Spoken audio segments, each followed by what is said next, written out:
नमस्कार। हिंदी की शिक्षण विधियों के 5वें एपिसोड में आप सभी का एक बार पुनः स्वागत है।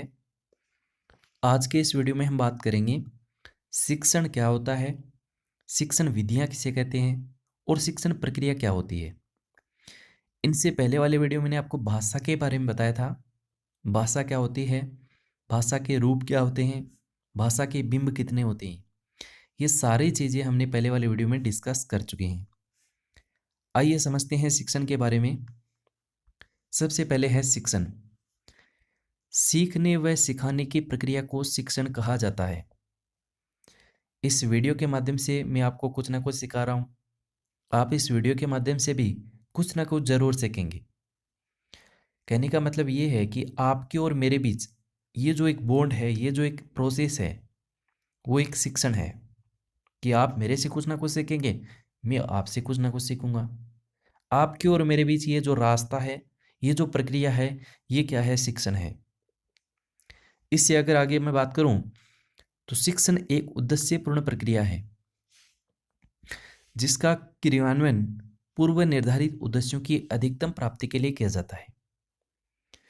आपको यह वीडियो कितने मिनट का अवेलेबल कराना है, इस वीडियो में क्या मैटर देना है, एक उद्देश्य, इस उद्देश्य की अधिकतम प्राप्ति के लिए मैं क्या कर सकता हूं, दैट इज लर्निंग, वो शिक्षण है। एक व्यक्ति हैं डेविस, और उन्होंने बहुत ही शानदार बात कही है कि कक्षा में जाने से पहले तैयारी कर लेनी चाहिए, क्योंकि शिक्षण की प्रगति हेतु कोई चीज़ इतनी बाधक नहीं है जितनी शिक्षण की अपूर्ण तैयारी।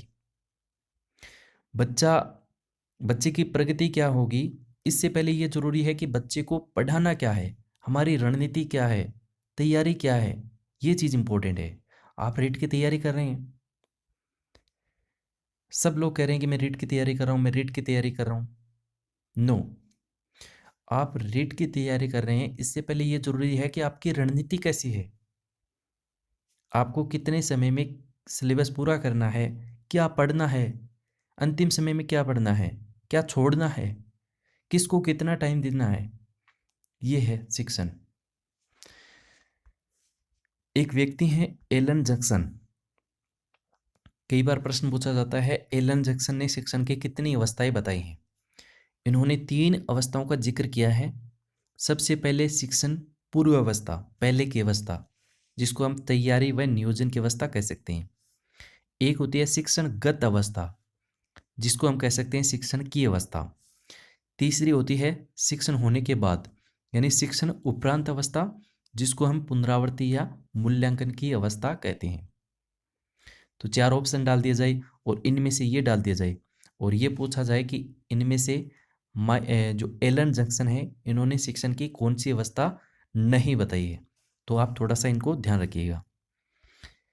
आइए एक प्रश्न करते हैं, इससे पहले हम हिंदी भाषा में शिक्षण का क्या महत्व है मोटा मोटी देख लेते हैं।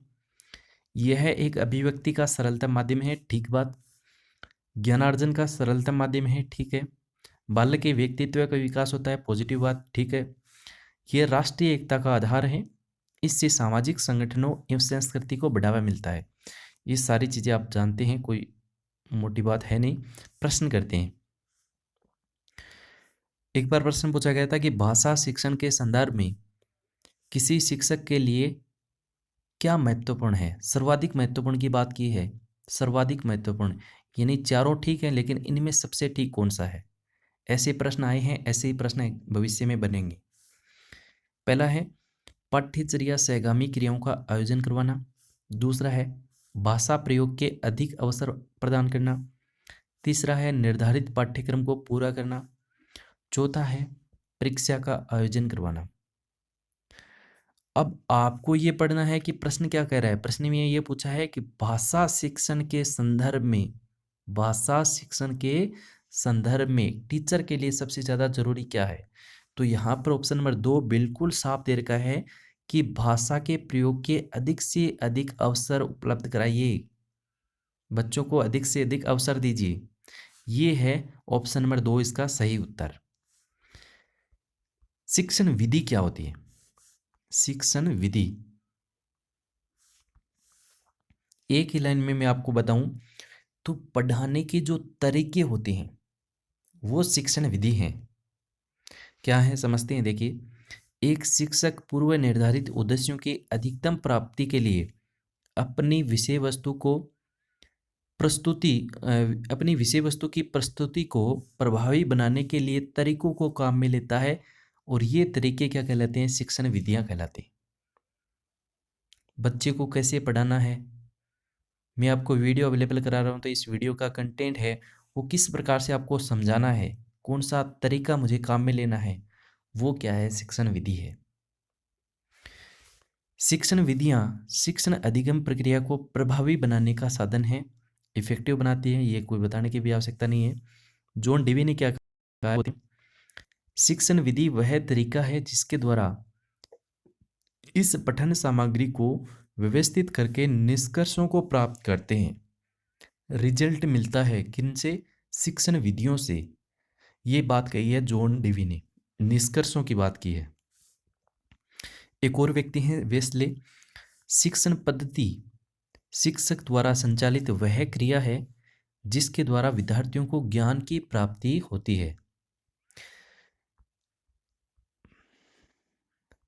एक अंतिम जो लाइन है ये बहुत ही महत्वपूर्ण है, और हो सकता है भविष्य में आपको कभी ना कभी ये पूछी जाए कि ऑप्शन में आपको जरूर मिलेगा कि शिक्षण विधि एक ही कक्षा कक्ष अथवा एक ही अध्यापक को प्रभावित करती है, जिसके कारण इसका क्षेत्र क्या होता है? सीमित होता है, लिमिटेड होती है। क्या?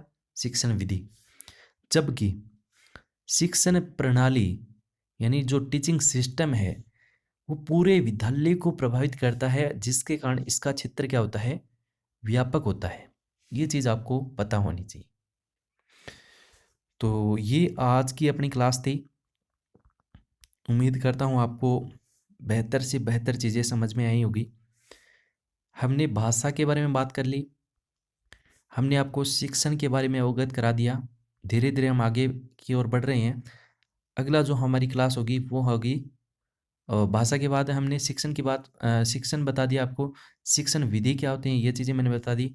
अब मैं आगे जो हमारे वीडियोज़ रहेंगे उसमें भाषा शिक्षण की यानी भाषा शिक्षण की कौन कौन सी शिक्षण विधियां हैं जो हमें भाषा को सहयोग करती हैं, तो इनको हम देखेंगे कौन कौन सी हमें जहन में रखनी है, कौन कौन सी इम्पोर्टेंट है, और कौन सी शिक्षण विधियों से प्रश्न बनते हैं। तो आज के इस वीडियो में इतना ही। धन्यवाद।